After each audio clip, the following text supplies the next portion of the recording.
Everyone, तो आज हम स्टार्ट करने वाले हैं सेक्शन डी इंग्लिश में फॉर स्टैंडर्ड 10th के लिए, कि जहां हम डिस्कस करने वाले हैं कि आपको सेक्शन डी कैसे लिखना चाहिए और सेक्शन डी और ई जो है वही आपको स्कोर दिलवाता है। मेक श्योर ये जो है आपको अच्छे से अटेम्प्ट करना है इंग्लिश के पेपर में, एंड साथ साथ में सेक्शन ए बी एंड सी लिखने में थोड़ी स्पीड रखना, जिससे कि हम सेक्शन डी और ई अच्छे से अटेम्प्ट कर पाए, क्योंकि ये जो सेक्शन डी और ई जितने भी अनसीन थिंग्स आती है ना वही आपको मार्क्स दिलवाती है। सो मेक श्योर इसको अच्छे से लिखो, छोड़ नहीं दो ये सोच के कि अनसीन है हम कैसे लिखेंगे। एक बार ना अपने ऊपर इतना कॉन्फिडेंट होना चाहिए हमें कि हमें कोई टॉपिक दे दिया जाए तो उसके बारे में हम खुद सोच के लिख सकते हैं। जिसमें से सेक्शन डी में सबसे पहला टॉपिक है आपका 49 to 50 तक आता है, सॉरी 49 to 52 नंबर तक आता है, जिसमें आपको अनसीन पैराग्राफ या फिर पोयम पूछी जा सकती है। लेकिन हमें तो दोनों के लिए प्रिपेयर रहना पड़ेगा ना, कि चाहे पोयम भी पूछ ले तो भी हमें आना चाहिए या फिर अनसीन पैसेज भी पूछ ले तो भी हमें आना चाहिए। अब सबसे पहले it can be in MCQ form, true और फॉल्स फॉर्म और क्वेश्चन आंसर फॉर्म और सिनोनिम्स एंड एंटोनिम्स। अब इसमें से जो ये क्वेश्चन आंसर फॉर्म है ना, वो तो देखो कंपलसरी आएगा ही, कि जो ये आपके चार आने वाले हैं 49, 50, 51, 52, उसमें से क्वेश्चन आंसर तो कि भाई हाँ ये तो आएंगे ही आएंगे, ये तो फिक्स है। लेकिन सम टाइम्स आपको एमसीक्यू भी पूछे जा सकते हैं, चारों में से कोई एक में। ऐसा नहीं है कि एमसीक्यू आ गया, एक टीएफ मतलब ट्रू और फॉल्स आ गया या एक क्वेश्चन आंसर आ गया, नहीं, 2-3 क्वेश्चन आंसर आएंगे। लेकिन उसके साथ साथ सम टाइम्स कोई एक क्वेश्चन में एमसीक्यू भी पूछ ले, ट्रू और फॉल्स पूछ ले, सिनोनिम्स एंड एंटोनिम्स भी पूछ ले, लेकिन हमें अटेम्प्ट करते आना चाहिए। हमें कोई चीज को छोड़ना नहीं है, पहले ही कह रही हूँ। सेक्शन डी एंड ई में कोई भी स्टूडेंट्स, मेरा तो यही रहेगा कि कोई भी स्टूडेंट्स जो है इसमें एक भी टॉपिक छोड़ना नहीं चाहिए, सबका सब आपको खुद लिखना है ही। अब ट्रू और फॉल्स और एमसीक्यू और सिनोनिम्स और एंटोनिम्स कैसे लिखते हैं और साथ साथ में क्वेश्चन आंसर भी कैसे लिखते हैं ना, ये उसी के लिए जो है मैंने आपके लिए रूल्स बनाए हैं और लिखे हैं इधर। जहाँ सबसे पहले आपको बात ध्यान में होनी चाहिए, रीड द क्वेश्चन केयरफुली। अब आप लोग सेक्शन सी अटेम्प्ट करके पहुंच गए हो सेक्शन डी के ऊपर, और सेक्शन डी की हेडिंग लगा के ना सबसे पहले पैसेज रीड करने मत बैठ जाना। सबसे पहले सेक्शन डी खोलते ही, मतलब बोलते हैं ना सेक्शन डी में पहुंचते ही जो है ये जो रीड द फॉलोइंग पैसेज या फिर पोएम दिखे ना, उसके सबसे पहले ना क्वेश्चन ही पढ़ना।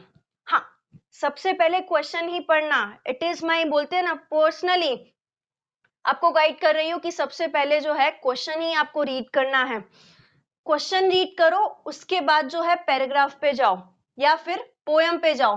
द रीजन इज कि आपने क्वेश्चन पढ़ा है, आपको पूछा है कि क्वेश्चन क्या क्या पूछे गए, आपको पता है, माइंड में आ गया है ना। तो जैसे ही अब आप पैसेज रीड करोगे ना, तो स्टार्टिंग में ही पॉइंट आउट करना स्टार्ट कर दो आंसर्स को, हल्का हल्का पॉइंट देना स्टार्ट कर दो कि हाँ ये क्वेश्चन का आंसर ये है, ये क्वेश्चन का आंसर ये है। इससे क्या हो जाएगा कि हमने सिर्फ एक बार में पैराग्राफ रीड करा और उसी में जो है हमें ऑलमोस्ट आंसर मिल गए हैं। अब जो बाकी रह गए हैं उसको हम एक बार के लिए स्टॉप रखेंगे, जो मिल गए हैं हम उसे पहले कंप्लीट करेंगे। अब आंसर्स हमें मिल गए हैं, हमने क्वेश्चन पढ़ा, उसके अकॉर्डिंग हमें आंसर्स मिल गए, हमने पॉइंट आउट किया। अब नेक्स्ट आंसर्स मिलने के बाद जो मिल गए हैं उसको लिखते वक्त ये बात ध्यान में रखनी है, don't write answer as it is. बहुत सारे स्टूडेंट्स की यही मिस्टेक होती है और यहीं पे मार्क्स कट होते हैं कि पैराग्राफ में आपको जो आंसर दिया होता है आप लोग ढूंढ तो लेते हो, but as it is paragraph को ही लिख देते हो, एज इट इज पैराग्राफ में उस सेंटेंस को उठाया और एज इट इज लिख दिया। जिस अकॉर्डिंग से क्वेश्चन पूछा है ना, उस वे में जो है आपका आंसर होना चाहिए, ये बात आपको लिखना आना चाहिए और ये बात आपको पता होनी चाहिए कि जिस वे में हमें क्वेश्चन पूछा गया है उसी वे में भी हम आंसर दें। अब एज इट इज पैराग्राफ में उठाकर लिख दोगे ना, तो चेकर भी यही सोचेगा कि स्टूडेंट ने जो है बिल्कुल एफर्ट नहीं डाला है, बिल्कुल भी पेपर लिखने में एफर्ट नहीं डाला है, कि इतना सा भी नहीं समझ है स्टूडेंट में कि एज इट इज कौन लिखता है। सो मेक श्योर ये गलती नहीं होनी चाहिए, क्योंकि एज इट इज लिखोगे ना वहां पे मार्क्स कट होते हैं, क्योंकि आपका जो आंसर है आंसर करेक्ट होता है, लेकिन जैसा क्वेश्चन पूछा होता है ना उस वे में नहीं होता है, जिसके कारण वहां पे आपके मार्क्स कट होते हैं आंसर राइट होने के बावजूद भी। अब जो जो बाकी रह गया, जो जो हमने छोड़ दिया, मान लो उसमें क्या क्या छोड़ा हमने, या तो फिर सिनोनिम्स एंड एंटोनिम्स। सिनोनिम्स यानी कि हमें कोई वर्ड का मीनिंग बताना पड़ जाए, या फिर कोई वर्ड का हमें अपोजिट बताना पड़ जाए, या फिर कोई सेंटेंस उठा के दे दे पैराग्राफ में से और बोले कि ये ट्रू है कि फॉल्स है, या फिर एमसीक्यू पूछे। एमसीक्यू पूछे ना तो सबसे इजी है, हमने पैराग्राफ रीड करा है, ठीक है, एक बार में। अब एक बार में रीड करने में हम एमसीक्यू सॉल्व कर पा रहे हैं तो दैट इज गुड। बाकी हमने क्वेश्चन आंसर वाला पार्ट तो क्लियर कर लिया। अब क्वेश्चन आंसर पार्ट क्लियर करने के बाद जो बचा है उसके लिए वापस से हमें पैराग्राफ सेकेंड टाइम रीड करना पड़ेगा। मेक श्योर आपको पैराग्राफ 2 बार ही रीड करना पड़े और इतना ही टाइम आप लो, उससे ज्यादा नहीं।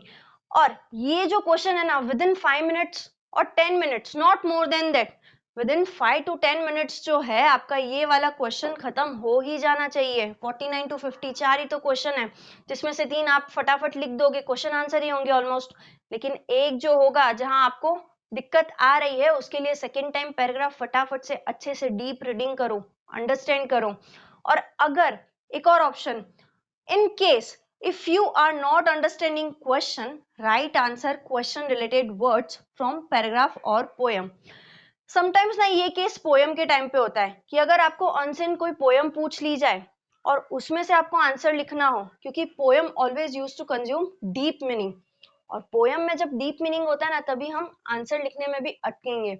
और इन दैट केस अगर आपको नहीं समझ आ रहा है ना आंसर लिखना कि इसका हम आंसर क्या लिखें, बस उसी के टाइम पे जो है, जो क्वेश्चन पूछा है उसके रिलेटेड जो है आपको वर्ड्स आंसर में लिखना है, पोएम के पैसेज में से ढूंढ के या फिर पैराग्राफ के पैसेज में से ढूंढ के। लेकिन मेक श्योर अब उस टाइम उस सिचुएशन में आप एज इट इज लिख रहे हो, क्योंकि आपको समझ नहीं आ रहा है, लेकिन समझने की आपको ट्राई करनी पूरी है, क्योंकि इतने हार्ड भी नहीं होते। 10th स्टैंडर्ड के स्टूडेंट्स हो आप, अटेम्प्ट कर ही पाओगे, और इतनी इंग्लिश आपको आनी ही चाहिए जहां आपको मतलब बोलते हैं ना फटाफट, जल्दबाजी में काम नहीं लेना है, क्योंकि जल्दबाजी में काम लोगे ना तो ये पोएम और पैराग्राफ जैसा इतना इजी टॉपिक भी ना आपको हार्ड लगेगा। इसलिए मीनिंग ऐसा तो हो ही नहीं सकता कि आपको समझ नहीं आए, इसलिए मैंने लिखा है इफ अगर, नहीं ऐसा होना नहीं चाहिए, बाकी फिर भी पॉसिबिलिटी दी है कि नहीं समझ आ रहा है, तभी जो है आपको अटेम्प्ट करना है क्वेश्चन के रिलेटेड वर्ड्स आंसर के अंदर। बाकी तो भाई क्वेश्चन जैसे पूछा है हमें आंसर वैसे ही लिखना है। अब सेकेंडली हम डिस्कस कर रहे थे कि एमसीक्यू हुआ, ट्रू और फॉल्स हुआ, या सिनोनिम्स एंटोनिम्स कैसे लिखे। अब ये सारी चीजों में ना हमें मीनिंग जानने जरूरी है। समटाइम्स कोई डिफिकल्ट वर्ड्स आ जाते हैं पैराग्राफ में या पोएम में, डिफिकल्ट वर्ड्स आ जाते हैं, हम समझ नहीं पाते कि इसका मीनिंग क्या होगा। हमारी इंग्लिश इतनी भी हाई नहीं है, हम अभी 10th स्टैंडर्ड में ही आए हैं, है ना, मैं भी समझ सकती हूँ।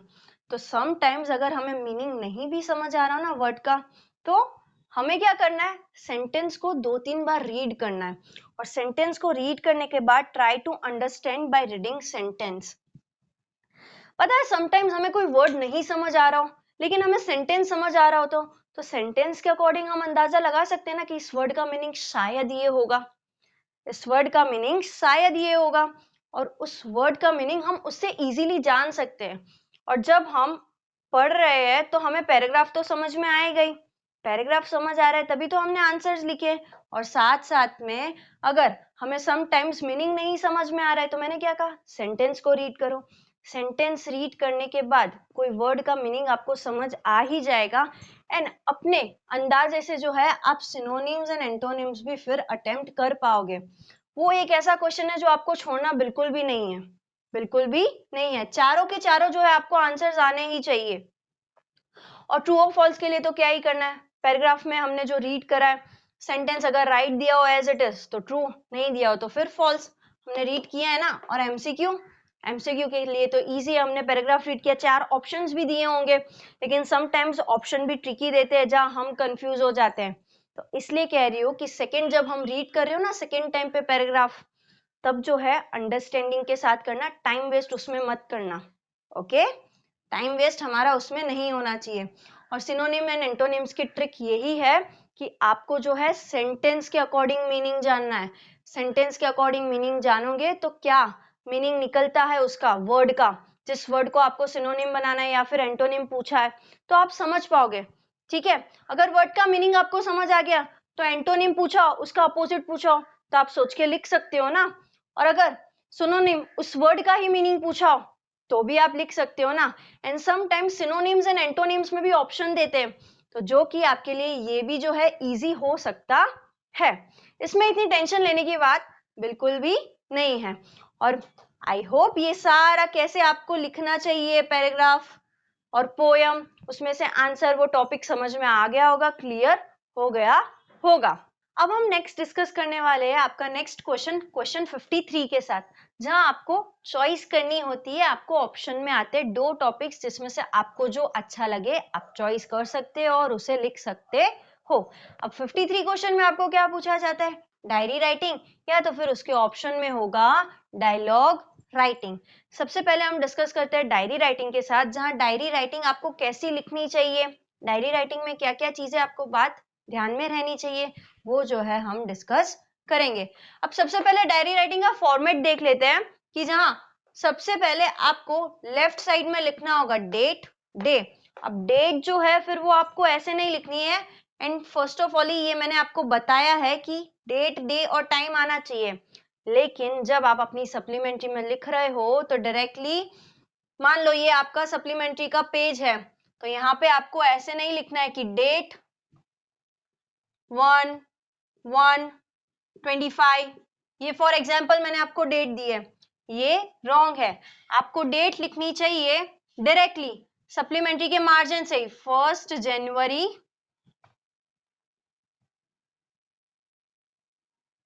2025। डेट ऐसी ही लिखी हुई होनी चाहिए, ना कि ऐसी और साथ में आपको ये वर्ड्स भी जो है मेंशन नहीं करने हैं।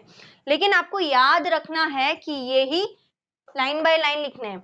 तो डेट जैसे कि मैंने आपको बताई कि कैसे लिखनी है, जैसे 1 जनवरी जो डेट चल रही हो, वो डेट, उसका मंथ का नेम एंड साथ साथ में जो ईयर चल रहा है उसको मेंशन करना है।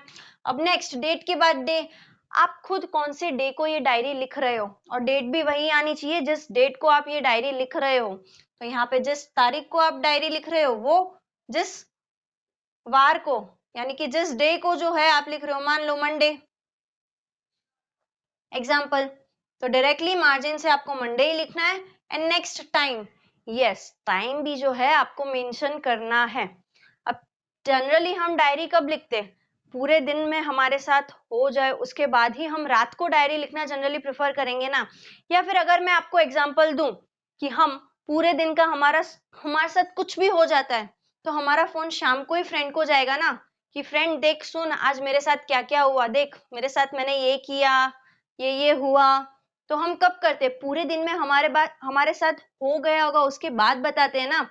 तो जनरली डायरी भी जो है मेंशन करो रात का टाइम ही, कि ये मैं लिख रही हूँ 9:45 PM को, रात के टाइम को। या फिर जो भी आपको टाइम मेंशन करना हो, you can mention it by yourself.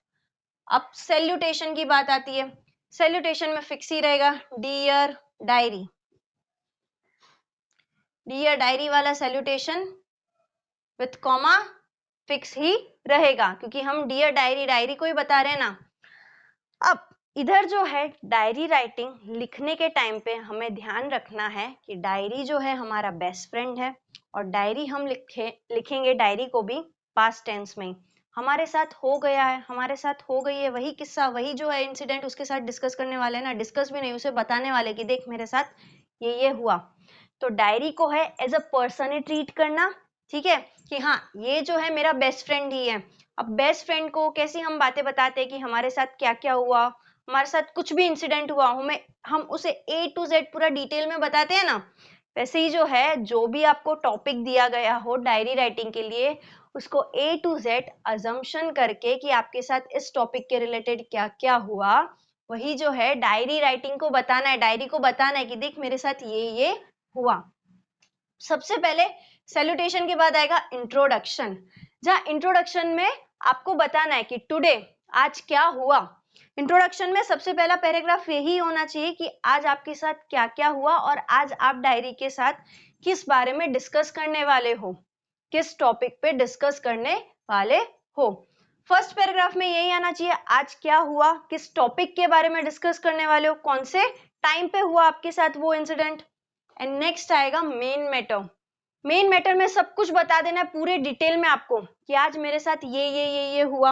अब मान लो अगर मैं एग्जांपल ले रही हूँ कि आज जो है आप कहीं पे घूमने गए, कहीं पे आपने विजिट किया है और उस जगह का एक्सपीरियंस करते हुए जो है, उस जगह का एक्सपीरियंस बताते हुए जो है आपको डायरी लिखनी है। तो इंट्रोडक्शन बताओ कि मैं किसके साथ गई, मेरे साथ और कौन कौन थे। इंट्रोडक्शन में ये चीज आ जानी चाहिए कि आज मैं इधर गई, किन किन के साथ गई और साथ में उधर क्या हुआ, वही जो है मैं आज तुम्हारे साथ डिस्कस करने वाली हूँ डियर डायरी। अब इसमें मेन मैटर में हम क्या डिस्कस करेंगे कि हमने उस जगह पे क्या क्या एक्सपीरियंस किया, क्या क्या एक्सप्लोर किया, हमने क्या देखा, क्या सीखा, हमें क्या बातें अच्छी लगी और क्या नहीं अच्छी लगी। अपना सारा पॉइंट ऑफ व्यू जो है डियर डायरी हमारे मेन मैटर में जो है आ जाना चाहिए डायरी को बताते हुए। और कंक्लूजन एट द एंड हमारे साथ एट द एंड वो डे जो है, वो इंसिडेंट यानी कि वो कह सकते ना कि जहां हम घूमने गए हैं वहां हम कब आए और एट द एंड हमने क्या किया और हमारे साथ क्या हुआ, वो जो है एट द एंड मैटर में डिस्कस हो जाना चाहिए। समझ आ गया 3 पैराग्राफ्स आपको कैसे लिखने हैं, चाहे इंट्रोडक्शन में आपको क्या लिखना चाहिए, मेन मैटर में जो है पूरा टॉपिक डिस्कस करो और एट द एंड उस इंसिडेंट में आपके साथ क्या हुआ था और एंड योर डायरी। अब डायरी राइटिंग में भी ये बात आपको ध्यान रखनी है कि आप डायरी लिख रहे हो तो आपका इधर बाय आना चाहिए। जहां आपको बाय नहीं लिखना है लेकिन आप लिख रहे हो तो एट द एंड डैश करके राइट योर नेम और it is better to write XYZ। It is better to write XYZ अपने आप को मतलब बोलते हैं ना, बताओ मत कि कौन लिख रहे हो। अगर मेंशन है क्वेश्चन के अंदर कि आप एज अ डायरी आपका नेम ये है और आप जो है डायरी को ये बात बता रहे हो या फिर ये टॉपिक आपको डिस्कस करना है, अगर क्वेश्चन में नेम मेंशन है तभी जो है बाय में नेम मेंशन करना, वरना it is better to write XYZ only. अब डायरी कैसे लिखते हैं आपको क्लियर हो गया होगा, राइट। अब नेक्स्ट हम इसके ऑप्शन वाले टॉपिक पे जाने वाले हैं जो है डायलॉग राइटिंग। अब डायलॉग का नाम सुनते ही वो फिल्म के डायलॉग्स नहीं जो स्क्रिप्टेड होते हैं, वो डायलॉग्स जो हमें अब स्क्रिप्ट बनानी होगी उसकी। ये तो स्क्रिप्टेड होते ना, वो डायलॉग वो लोग बोल देते हैं फिल्म स्टार्स, लेकिन यहाँ पे तो हमें भी एक स्क्रिप्ट तैयार करनी पड़ेगी, डायलॉग बनाना पड़ेगा। और डायलॉग राइटिंग यानी कि पर्सन के बीच में कन्वर्सेशन हो रही हो। अब एक अकेला पर्सन तो कन्वर्सेशन करेगा नहीं खुद ब खुद, सामने उसको जवाब देने वाला भी होना चाहिए ना। तो dialogue writing is always a conversation between two person or more than two person। जरूरी थोड़ी है समटाइम्स 2% भी हो समटाइम्स 3% भी हो, तो हमें तीनों को मिक्स करके अच्छे से डायलॉग लिखना चाहिए ना कि कौन क्या क्या बोल रहा है, कौन क्या बोल सकता है, वो हमारे अजम्पशन के ऊपर है। अब डायरी राइटिंग में भी हमें खुद टॉपिक का अजम्पशन करना है, ये बात आपको याद रखनी है, पूरा सिनेरियो बना देना है। और इसलिए मैंने क्यों स्टार्टिंग में आपको कहा था सेक्शन डी एंड ई क्यों ज्यादा टाइम लेते हैं, ये सारे टॉपिक्स आपको खुद सोच के लिखने हैं, खुद का अजम्पशंस लगाना है। यहाँ पे आपको ओवरथिंक करना पड़ेगा टॉपिक के रिलेटेड, जहाँ आपको सोचना है। और यहाँ पे ग्रामेटिकल मिस्टेक ज्यादा से ज्यादा बिल्कुल भी नहीं रखनी है, हो सके उतना अभी से ही ना स्टार्ट कर दो अपने खुद के इंग्लिश के चैप्टर्स पढ़ने। इतना टाइम नहीं है कि आप इंग्लिश सीखो अच्छे से प्रॉपरली, लेकिन इतना तो टाइम है ना कि जब आप अपनी इंग्लिश की टेक्स्ट बुक लेके बैठो, उसमें कैसे वे में बात करी जाती है, समटाइम्स स्टोरीज होती है तो, और समटाइम्स पोएम होती है तो कैसे किस तरीके से डिस्क्राइब किया जाता है कोई चीज को, तो उस चीज को कैच करो, तभी जो है ये राइटिंग स्किल वाला पार्ट आप लिख पाओगे। और वही जो है अब डायलॉग राइटिंग में आपको यूज करना है। अब स्टोरीज में आपने पढ़ा होगा ना कि किस हिसाब से कोई बोलता है तो लिखा जाता है, टेक्स्ट बुक रीड करोगे तब आपको पता चलेगा। और टेक्स्ट बुक इसके लिए आपको रीड करनी ही चाहिए, टेक्स्ट बुक के कोई भी चैप्टर रीड करो जहां से आपको लिखने का वे तो पता चलेगा कि कैसे इस चीज को लिखते हैं और कैसे कोई पास्ट में हुई बातों को लिखते हैं। और यही सारी चीजें आपको हेल्पफुल करेगी, ये छोटी छोटी चीजों को आप पकड़ के चलोगे ना तो राइटिंग स्किल्स में ही आपको हेल्पफुल रहेगा। अब हम टॉपिक डिस्कस कर रहे थे conversation between two person, right. अब दो जन के कन्वर्सेशन में अब सम टाइम स्टूडेंट्स की मिस्टेक क्या आती है कि स्टार्टिंग में तो ग्रीटिंग दे देते हैं, चाहे वो गुड मॉर्निंग बोलो या तो फिर हेलो हाय का बोलो, है ना, स्टार्टिंग उनकी अच्छे से ग्रीटिंग से हो जाती है। लेकिन सम टाइम्स ना पूरे डायलॉग राइटिंग में एक दो लाइन के बाद तीसरी चौथी लाइन, तीसरे चौथे के बाद कुछ ना कुछ मतलब बोलते हैं ना ओवर एक्सप्रेशंस होते हैं या फिर ओवर ग्रीटिंग्स हो जाती है। ये ओवर राइटिंग भी ना डायलॉग राइटिंग में नहीं चलेगी। डायलॉग राइटिंग में जो टॉपिक दिया गया है आपको उसी को ही जो है अच्छे से जस्टिफाई करना है। अगर मैं एग्जांपल लूं कि आपको कन्वर्सेशन करना है अपने फ्रेंड से, आप अपने फ्रेंड से इतने टाइम से मिले नहीं हो, ठीक है, और आप कहीं मॉल में घूमने गए हो और वो आपको उस मॉल में मिल गया हो, तो आप कैसी कन्वर्सेशन करोगे? सबसे पहले तो आप उसको देख के चौंक जाओगे ना, तो सबसे पहले उसको ग्रीटिंग ही करोगे, hi hello how are you. And second वाला जो पर्सन है जिससे आप मिले हो, आपके फ्रेंड्स है, वो भी आपका फ्रेंड यही रिप्लाई करेगा, hello how are you too, I am good, है ना। ऐसी इफेक्टिव कन्वर्सेशन होनी चाहिए और लैंग्वेज जो है प्रॉपरली मेंटेन आपका होना चाहिए। अब आप इसमें जो है लैंग्वेज एकदम बोलते हैं ना इजी गोइंग वाली लोगे या फिर नॉर्मल लैंग्वेज यूज करोगे, तो आपका जो डायलॉग राइटिंग है वो इफेक्टिव नहीं लगेगा। और डायलॉग राइटिंग को इफेक्टिव बनाता है और प्रॉपरली जस्टिफाई करता है एक प्रॉपर लैंग्वेज ही, जिसके लिए must be in proper language मैंने लिखा है। और इसके लिए ये भी मैंने लिखा है कि discussion of topic in proper effective manner.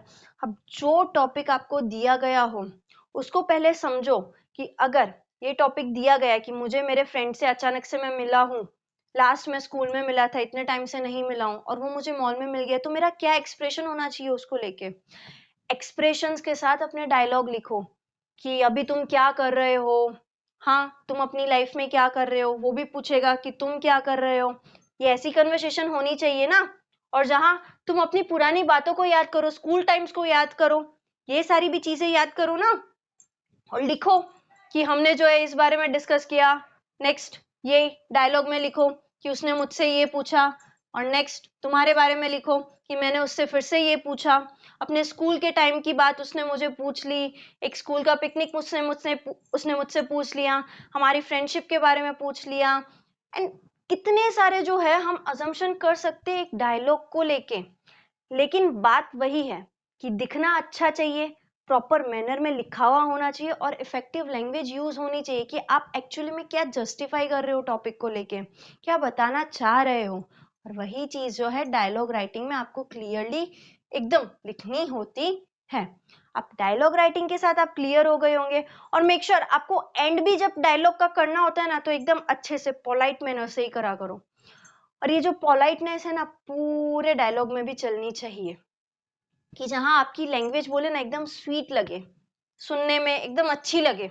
इसलिए मैं कह रही हूँ लैंग्वेज क्यों इसमें ज्यादा मैटर करती है, क्योंकि आपको जिस भी टॉपिक के अकॉर्डिंग डायलॉग, अब डायलॉग का मैं आपको एग्जांपल मैंने ये दिया है, अब डायलॉग का और एग्जांपल्स बोलो ना तो कुछ भी आ सकता है, चाहे वो टीचर और स्टूडेंट के रिलेटेड हो, डॉक्टर या फिर स्टूडेंट के रिलेटेड हो, या फिर कोई ऑफिसर या एक पर्सन के रिलेटेड हो, अपने खुद के पेरेंट्स के साथ में हो, कुछ भी आ सकता है डायलॉग राइटिंग में। बट मेक श्योर हमें अच्छे से लिखते हुए आना चाहिए। हमें ध्यान क्या किस बात का रखना है, हमें लैंग्वेज अच्छे से रखनी है। और ग्रीटिंग खाली स्टार्टिंग में कर दिया ना हमने, वो बहुत है। और एट दी एंड जो है हमें पोलाइटली से हमारी कन्वर्सेशन एंड कर देनी है। अब कन्वर्सेशन मेक श्योर 1 या 1.5 पेज की या 2 पेज जितनी लिखो तो वेरी गुड, बाकी 1.5 पेज की तो कन्वर्सेशन आपकी होनी ही चाहिए। और यहाँ पे जो है टॉपिक क्लियर हो जाता है आपका डायरी राइटिंग का भी और साथ साथ में डायलॉग राइटिंग का भी। अब हम डिस्कस करने वाले हैं सेक्शन डी का लास्ट क्वेश्चन, जो कि है 54 नंबर पे, जिसमें आपको 1 नहीं 2 नहीं 3 नहीं 3 ऑप्शंस आते हैं और जिसमें से आपको चॉइस करनी होती है। अब 3 ऑप्शंस है और आपको चॉइस करनी है, तो मेक श्योर चॉइस अपनी अच्छी करना, जिससे कि आप इस वाले क्वेश्चन को अच्छे से अटेम्प्ट करो, कि जहां आपको पता है कि तीनों क्वेश्चंस में से जो है आप किस में बेटर लिख सकते हो। अब तीनों क्वेश्चन हम लाइन बाय लाइन डिस्कस करते हैं कि कैसे लिखा जाता है, क्या क्या लिखना चाहिए इसके अंदर, जिसमें से सबसे पहला आता है एडवर्टाइजमेंट। अब एडवर्टाइजमेंट राइटिंग, अब एडवर्टाइजमेंट राइटिंग को जो है 2 तरीके से लिखा जा सकता है, या तो फिर क्लासिफाइड फॉर्म में या तो फिर पोस्टर की तरह, जैसे हम ये पोस्टर मेकिंग देखेंगे। बट इसमें से डिफरेंस क्या होता है कि यहाँ हमें एडवर्टाइज करना होता है और यहाँ पे हमें किसी टॉपिक के रिलेटेड पोस्टर बनाना होता है। अब पोस्टर में भी हम एडवर्टाइज दे सकते हैं, क्लासिफिकेशन में भी एडवर्टाइज दे सकते हैं, कि जहां हम क्लासिफाई कैसे करें किसी एडवर्टाइजमेंट को, पहले वो डिस्कस करते हैं। कि जहां क्लासिफिकेशन में ना, वहां आपको सिर्फ और सिर्फ 5 to 7 लाइंस ही लिखनी होती है, 5 to 7 लाइंस और शॉर्ट सेंटेंसेस। और सबसे पहले लिखा जाता है उसको भी बॉक्स में, यानी कि एक रेक्टेंगल बॉक्स बना लेना है आपको। 5 to 7 लाइंस का, जहां सबसे पहले एट द टॉप हेडिंग आनी चाहिए, टाइटल आना चाहिए। अब टाइटल वो नहीं आना चाहिए जो एज इट इज क्वेश्चन में मेंशन हो। अब टाइटल को देख के सिचुएशन क्या है, सिचुएशन का जो है आपका टाइटल आना चाहिए। अब जैसे कि मान लो आपको लिखना है, एडवर्टाइजमेंट देनी है किसी चीज के रेंट के बारे में, कि भाई ये जो घर है ये आपको रेंट पे देना है, तो आपको फिर इसका एडवर्टाइजमेंट करना आना चाहिए कि किसी चीज को हम जब रेंट पे दे रहे हैं तो क्या उसका होगा एडवर्टाइजमेंट। तो यहाँ पे जो है टॉपिक में फिर किस चीज, किस अपार्टमेंट का करना है, कहाँ पे लोकेटेड है, वो हेडिंग नहीं आनी चाहिए। At the top of title आना चाहिए रेंट, कि हम लिख रहे हैं रेंट के बारे में, ये एडवर्टाइजमेंट है, किसी चीज को हम रेंट पे दे रहे हैं, चाहे वो शॉप हो या फिर हाउस हो, उसके रेंट के बारे में जो है ये एडवर्टाइजमेंट है। अब टॉपिक में हमने लिख दिया है रेंट। अब सबसे पहले तो मेंशन करो उसका एड्रेस, स्टार्टिंग से ही आपको मेंशन कर देना है कि हम जिसके बारे में डिस्कस करने वाले वो जगह लोकेटेड कहाँ है, हम कहाँ की जगह को रेंट पे दे रहे हैं। स्टार्टिंग में मेंशन करो उसका एड्रेस एंड आफ्टरवर्ड्स मेंशन करो, अब ये जो मेंशन करना है ना आपको, एड्रेस हुआ, उसके जितने भी फैसिलिटीज हुई, या उसके आसपास के एरियाज क्या क्या है, ये सारी चीजें आपको कॉमा में ही मेंशन करनी। कॉमा में यानी कि शॉर्ट शॉर्ट सेंटेंसेस में, ना कि एक पूरा लॉन्ग सेंटेंस अच्छे से प्रॉपरली लिखना है। अब जैसे कि मैं एग्जांपल दूं कि आपने पहले तो एड्रेस मेंशन कर दिया उस जगह का कि कौन सी जगह को आप रेंट पे देने वाले हो। मान लो कोई अपार्टमेंट को रेंट पे दे रहा है आपको, ठीक है, अपार्टमेंट के किसी फ्लैट को, तो पहले तो फ्लैट का एड्रेस आ जाएगा कि ये जो फ्लैट है वो 301 वाला है और साथ साथ में ये इस जगह पे लोकेटेड है, ठीक है।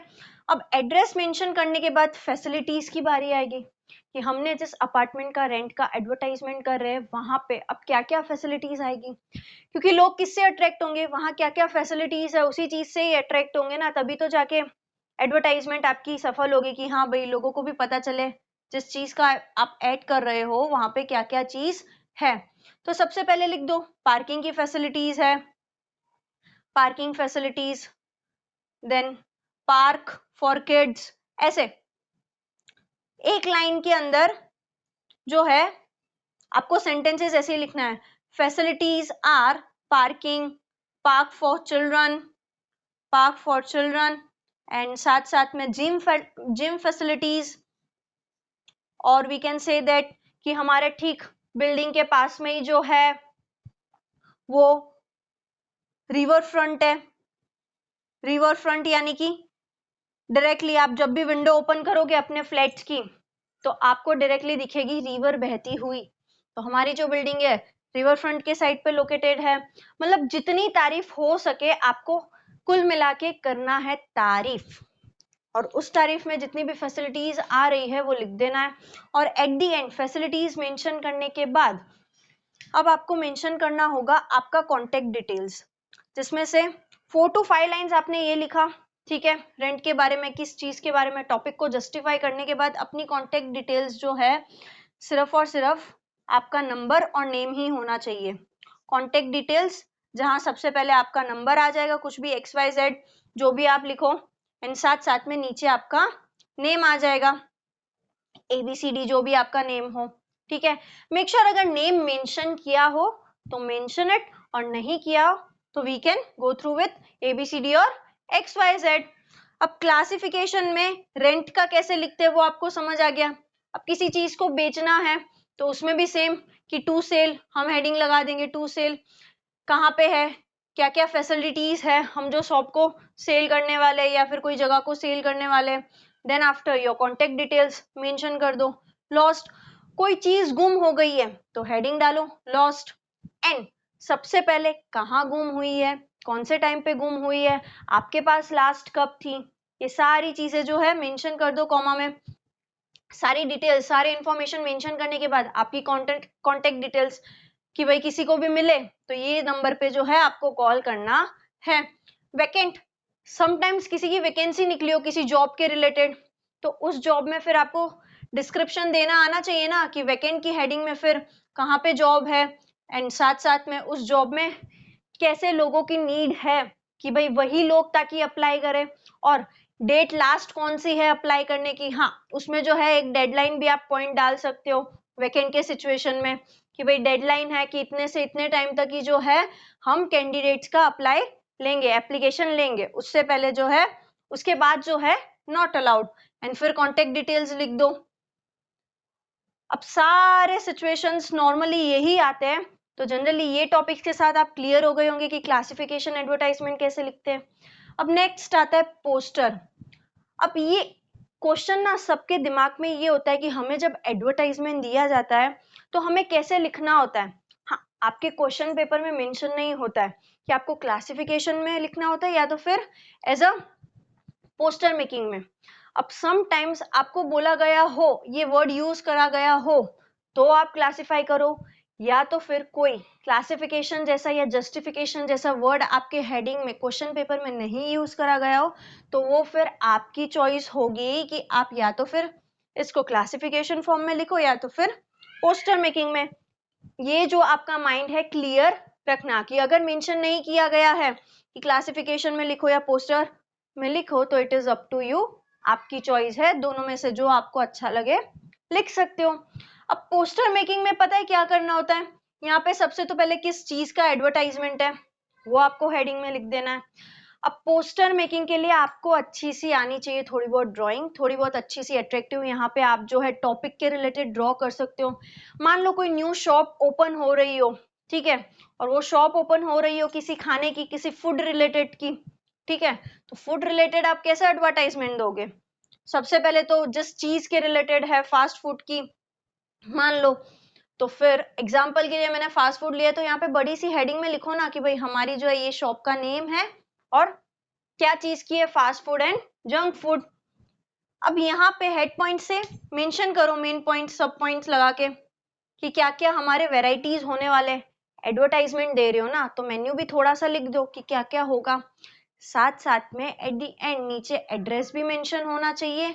आप जो है इसको अट्रैक्टिव बनाना है और टॉपिक को क्लियरली जस्टिफाई करना है। साथ साथ में अपने कॉन्टेक्ट डिटेल्स और एड्रेस भी जो है पोस्टर में आनी चाहिए। एडवर्टाइजमेंट के पोस्टर में आपको कंपल्सरीली अपना कॉन्टेक्ट डिटेल्स तो मेंशन करना ही है, चाहे वो एट द टॉप करो या फिर एट द एंड। और समटाइम्स अभी तो देखो पोस्टर मेकिंग के एडवर्टाइजमेंट ना आपने बहुत से देखे ही होंगे ना, हम सोशल मीडिया यूज करते हैं, इंस्टाग्राम पे कितने सारे हमने एडवर्टाइजमेंट देखे होंगे किसी चीज के रिलेटेड। तो वैसे एडवर्टाइजमेंट में एट द एंड देखा होगा ना कि समटाइम्स इंस्टाग्राम हैंडल मेंशन किया होता है, ईमेल आईडी मेंशन की होती है और फेसबुक की आईडी मेंशन की होती है। हम वैसे भी कर सकते हैं ना, हम वैसे भी वो सारी चीजें भी लिख सकते हैं। हमने आज तक एडवर्टाइजमेंट सोशल मीडिया पे देखा है। अब जब हमें बनाने की बारी आ रही हो तो हमें आइडियाज आने चाहिए कि एक्चुअल में जब किसी चीज का एडवर्टाइजमेंट होता है तब हमें कैसे लिखना चाहिए।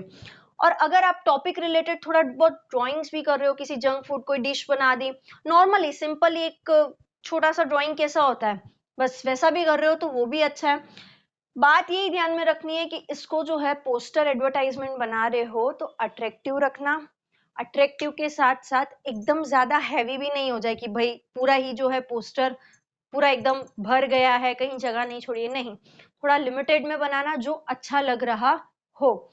और मेक श्योर पोस्टर में आपकी हेडिंग आनी चाहिए कि किस चीज के रिलेटेड ये एडवर्टाइजमेंट है। और साथ साथ में अलग अलग हैंडराइटिंग्स का भी आप यूज कर सकते हो। अब हेडिंग के लिए थोड़ी बड़ी हैंडराइटिंग, सब पॉइंट्स दे रहे हो तो थोड़ी नॉर्मल हैंडराइटिंग अपनी जो लिखते हैं वैसी हैंडराइटिंग। और साथ साथ में अगर आप ड्राइंग कर रहे हो तो गुड, वो भी थोड़ा बहुत इधर मेंशन कर दो जो टॉपिक रिलेटेड है। मेक श्योर टॉपिक रिलेटेड ही हो, फिर वो टॉपिक के बाहर का ना हो। ड्राइंग के बाद अपने कॉन्टेक्ट डिटेल्स और अपने एड्रेस जो है लिखना नहीं भूलना है। या फिर कोई चीज न्यू ओपन हो रही है, कोई सेल हो रही है, कोई रेंट हो रही है, जो भी जो हो, अब पोस्टर मेकिंग में कैसे उसे करना है वैसा आपको अजम करना चाहिए। लेकिन पोस्टर में क्या क्या चीज आनी चाहिए उससे तो आप क्लियर हो गए होंगे ना कि एडवर्टाइजमेंट क्लासिफिकेशन कैसे लिखते हैं और पोस्टर का कैसे लिखते हैं। अब आपका नेक्स्ट टॉपिक आता है ऑप्शन में नोटिस राइटिंग। अब मेरे लिए तो नोटिस राइटिंग स्टार्टिंग से ही फेवरेट रहा है कि इसमें जो है ज्यादा टाइम नहीं लगता है। अब मान लो आप पोस्टर अगर एडवर्टाइजमेंट अटेम्प्ट कर रहे हो तो थोड़ा तो टाइम जाएगा ही ना आपका, 5-10 मिनट्स जितना, कि आपको टॉपिक सोचना होगा या तो फिर साथ साथ में उसमें थोड़ा अट्रैक्टिव बनाना होगा। आपके सप्लीमेंट्री के पूरे पेज पे आना चाहिए हाँ ये एडवर्टाइजमेंट, और ये जो है 5 to 7 लाइन में ही एंड होना चाहिए। हम टॉपिक डिस्कस कर रहे थे नोटिस राइटिंग का, जैसे कि मैंने कहा था ये मेरा जो है स्टार्टिंग से फेवरेट रहा है क्योंकि ये सबसे बहुत ज्यादा इजीएस्ट है। द रीजन इज कि जनरली आपको नोटिस पूछा जाता है किसी स्कूल रिलेटेड के टॉपिक से, है ना। तो mention the name of school at the top of your box, यानी कि आपको नोटिस राइटिंग जो है बॉक्स में ही बनाना है। अब बॉक्स कैसे बनाना है, तो सबसे पहले अपनी सप्लीमेंट्री के पूरे पेज पे जो है ये वाली लाइन और ये वाली कॉर्नर की लाइन बना देंगे, एंड एट द एंड जो है इसको बनाएंगे जब हमारा नोटिस पूरा हो जाएगा। स्टार्टिंग में हमें सिर्फ ये यू ही बनाना है, उल्टा यू, और at the top of your box mention करना है कैपिटल हैंडराइटिंग में अपना स्कूल का एड्रेस। स्कूल का एड्रेस यानी कि स्कूल का नेम कौन सी जगह पे है और कौन सी सिटी पे है। अब जैसे कि मैंने एग्जांपल लिया है XYZ हाई स्कूल सूरत, XYZ हाई स्कूल सूरत। अब ये जो है at the top of box एक लाइन में आ जाना चाहिए, फिर वन लाइन लीव करो, फिर आना चाहिए नोटिस, हेडिंग डालना है कैपिटल में नोटिस, हम लिख रहे हैं नोटिस, एंड नेक्स्ट एक लाइन लीव करके किस टॉपिक के रिलेटेड नोटिस लिख रहे हो उसका टाइटल आ जाना चाहिए। अब हमें जैसे पता है कि हम जब रिपोर्ट राइटिंग लिखते हैं तो रिपोर्ट राइटिंग कैसे लिखा जाता है, हमेशा पास्ट में कि हो चुका है उसके बारे में, लेकिन ये जो नोटिस राइटिंग होता है ना वो हम पास्ट में नहीं लिखते, नोटिस राइटिंग यानी कि होने वाला है। अब आप नाम से खुद अंदाजा लगा सकते हो ना, नोटिस किसी चीज की नोटिस आई है, ये अब होने वाला है। नोटिस यानी कि हमें किसी चीज की जानकारी दी जा रही है कि अब ये हमें इस थ्रू चलना है, इस नोटिस के अकॉर्डिंग चलना है। कोई नोटिस आई हो किसी रूल्स एंड रेगुलेशंस की, है ना। नोटिस वर्ड यानी कि वो अब होने वाला है। अब जैसे कि टाइटल में मैं एग्जाम्पल के साथ अब आपको एक्सप्लेन करती हूँ कि यहाँ पे मैंने स्कूल का नेम लिख दिया है और साथ साथ में नोटिस लिख दिया है। आपको लिखना है ऐसे राइटिंग कंपटीशन के बारे में कि आपकी स्कूल ने जो है ऐसे राइटिंग कंपटीशन रखा है और आपको जो है पूरे जितने भी स्कूल वालों को है इन्फॉर्म करना है। अब आप जो हो स्कूल के हेड बॉय हो या फिर हेड गर्ल हो या फिर कह सकते हैं सेक्रेटरी हो अपने स्कूल के, ठीक है। अब ये तीनों पोस्ट कोई भी आ सकती है स्कूल को, जिसको भी बोला गया हो ये नोटिस देने के लिए पोस्ट। अब मैं आपको इसलिए बता रही हूँ क्योंकि एट द एंड नोटिस में भी हमें मेंशन करना होता है कि ये नोटिस जो है किसने भेजी है, किसके थ्रू लिखी गई है। अब जैसे कि मैंने लिखा ऐसे राइटिंग कंपटीशन, टाइटल में एक लाइन छोड़ के नीचे आ जाना चाहिए ऐसे writing competition, one line leave करो, कॉर्नर से जो है डेट लिखो। डेट का एक ही जो है तरीका रखना, जैसे कि हम जिस दिन ये नोटिस लिख रहे हैं, जैसे कि मान लो मैंने एग्जांपल दिया, मैं आज के दिन ये नोटिस लिख रही हूँ, एग्जांपल डेट लगा रही हूँ 1/1/25, पर डेट जो है आपको ऐसे मेंशन नहीं करनी है, आपको मेंशन करनी है 1 जनवरी 2025। डेट ऐसी मेंशन करने के बाद वन लाइन लीव करो and start writing 5 to 7 lines only. हाँ, नोटिस जो है 5 से 7 लाइन ही होनी चाहिए, उससे ज्यादा नहीं। अब नोटिस कोई हम पैराग्राफ में लिख देंगे तो वो नोटिस नोटिस थोड़ी रहेगा।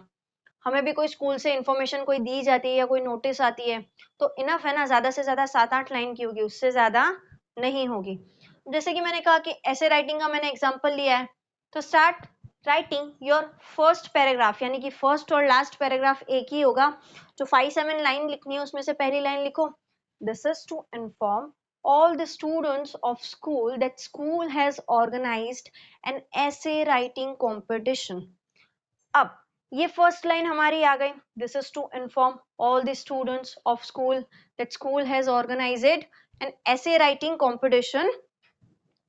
अब ये लाइन के बाद अब आपको लिखना है कि कब ऑर्गेनाइज कर रही है, कौन से स्टैंडर्ड के कौन से स्टैंडर्ड तक इसमें पार्टिसिपेट कर सकते हैं, कौन से टाइम पे जो है सब स्टूडेंट्स को आना है जिस दिन ये ऑर्गेनाइज हुआ है।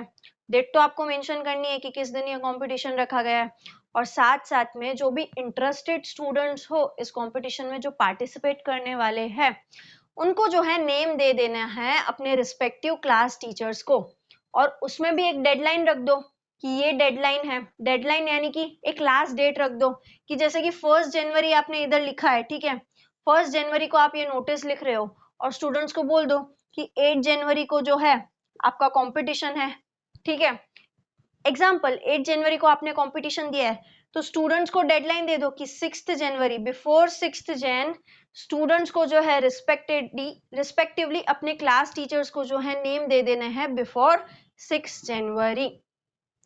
और यहाँ पे जो है हमारा नोटिस 5 to 7 लाइंस का खत्म हो जाता है, कि जहाँ हमने सारी डिटेल्स दे दी, कौन से टाइम पे आना है स्टूडेंट्स को, कौन से स्टैंडर्ड तक को आना है, इसकी डेडलाइन क्या है कि कब तक लास्ट हम रजिस्टर कर सकते हैं अपना नील।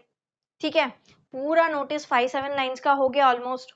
अब 5-7 लाइंस का होने के बाद नेक्स्ट हम लिख देंगे पोस्ट, 1 लाइन लीव करके हमारी पोस्ट, कि हम क्या है, मान लो जैसे ये कोई लिख रहा हो हेड बॉय या फिर हेड गर्ल, तो mention your post head boy head girl and your name. अगर मेंशन किया हो क्वेश्चन में name, you are head boy and head girl of your school, और साथ साथ में बॉय को क्या नेम यूज में लेना है, क्या गर्ल को नेम यूज में लेना है, वो जनरली पेपर में मेंशन हो तो mention same as it is, जैसा क्वेश्चन में दिया हो। जनरली नोटिस राइटिंग में नेम दिया जाता है, एंड राइट योर नेम, और if not given best XYZ। अब जैसे ऐसे राइटिंग कंपटीशन का हुआ, समटाइम्स आपको नोटिस आ जाए कोई भी कंपटीशन की, कि भाई आपको नोटिस लिखनी है इस टॉपिक के ऊपर, गरबा कंपटीशन हुआ या फिर स्पोर्ट्स डे हुआ, तो स्पोर्ट्स डे बताओ कब से कब तक है, तीनों दिन क्या क्या होने वाला है। मेक श्योर 5 to 7 लाइंस में पूरा टॉपिक आप स्टूडेंट्स को एक्सप्लेन कर दो कि भाई इतने से इतने डेट तक है, हमें ये चीज करनी है, और साथ साथ में ये होने वाला है स्कूल में। एंड यहाँ पे आपके 5-7 लाइंस कंप्लीट हो जाते हैं, नोटिस आपने सबको दे दी है। Got it? टॉपिक क्लियर हुआ? नोटिस राइटिंग कैसे लिखते हैं? 5 to 7 लाइंस की होती है, कुछ नहीं करना होता है, स्कूल की हेडिंग एक लाइन छोड़ के नोटिस, एक लाइन छोड़ के टाइटल, एक लाइन छोड़ के डेट, एंड 7 to 8 लाइंस में नोटिस क्लियर, एंड आफ्टरवर्ड्स अपनी पोस्ट मेंशन करो और अपना नेम मेंशन कर दो। जिस भी टॉपिक के रिलेटेड हमें नोटिस दी जाती है, हमें सिर्फ बताना होता है कि ये चीज की नोटिस है, ये इस डेट को रखा गया है, interested students can register their name, और ये डेडलाइन है, टाइम इतना ही है, आप इतने डेट तक ही रजिस्टर कर सकते हो। और इसलिए मैं कहती हूँ कि क्यों मेरी नोटिस फेवरेट है as compare to this 3 topics, क्योंकि सिर्फ इतना ही लिखना होता है बस। हमें खुद ज्यादा अपने दिमाग पे जोर पे भी नहीं डालना है दिमाग को, कि मतलब थोड़ा प्रेशर भी नहीं देना है कि इसमें क्या लिख सकते हैं, ऐसा भी नहीं है। इसलिए आई यूज्ड टू से कि नोटिस जो है वो मेरा फेवरेट टॉपिक है। अब हम नेक्स्ट बढ़ते हैं पोस्टर राइटिंग पे। पोस्टर, अब हमारे स्कूल में पोस्टर कंपटीशन तो हुए ही होंगे, हम उसमें पोस्टर कैसे बनाते हैं वो हमें पता ही होगा। अब हम पोस्टर जैसे वाटर पॉल्यूशन का बना रहे हैं या कोई पॉल्यूशन रिलेटेड बना रहे हैं फॉर एग्जांपल, ठीक है, या फिर कोई चीज की अवेयरनेस के बारे में बना रहे हैं, तो हम एक पोस्टर कैसा बनाते हैं, जहाँ बड़ी बड़ी हैंडराइटिंग्स में उस चीज की अवेयरनेस फैलाते हैं कि हमें क्या नहीं करना चाहिए, क्या करना चाहिए, या साथ साथ में हम कुछ अट्रैक्टिव ड्राइंग्स भी बनाते हैं उस टॉपिक के रिलेटेड। अब आपको जो है सेम पोस्टर मेकिंग में यही करना है इधर भी, कि जहां आपको पोस्टर में डिफरेंट स्टाइल्स ऑफ राइटिंग, अपने राइटिंग की स्टाइल जो है बड़ी हैंड राइटिंग में दो कि किस बारे में पोस्टर है, और साथ साथ में अट्रैक्टिव थोड़ी ड्राइंग्स भी बनाओ, और क्या क्या चीज की अवेयरनेस होनी चाहिए उसको जो है अलग अलग हैंड राइटिंग में लिखो। Simple drawing and sketch related to topic, लेकिन आपकी जो सिंपल ड्राइंग्स हो एंड स्केच जो भी आप बना रहे हो, नॉर्मली छोटा सा ही 1 पेज ही आना चाहिए आपके सप्लीमेंट्री का, उससे ज्यादा नहीं। और ये भी मैंने जिस हिसाब से टॉपिक लिखा है ना, ये भी आपको 1 पेज में ही आना चाहिए, नोटिस राइटिंग भी और एडवर्टाइजमेंट भी जो है 1 पेज में ही आना चाहिए, उससे ज्यादा नहीं। तीनों टॉपिक जो है 1 ही पेज के हैं। और मेक श्योर पोस्टर में जो है आप बनाओगे तो पेंसिल से ही, ठीक है, पेंसिल से बनाओगे। बस हमारे पास जो है वो कलर्स नहीं होंगे। हम जब स्कूल में कंपटीशन करा करते थे तब हमारे पास कलर्स होते थे, वाटर कलर होते थे, स्केच कलर होते थे। बस इधर फर्क ये रहेगा, टॉपिक हमें दे दिया जाएगा, हमें पोस्टर बनाना है नॉर्मली ही, ठीक है, और हमारे पास कलर्स नहीं होंगे उसमें कलर करने के लिए।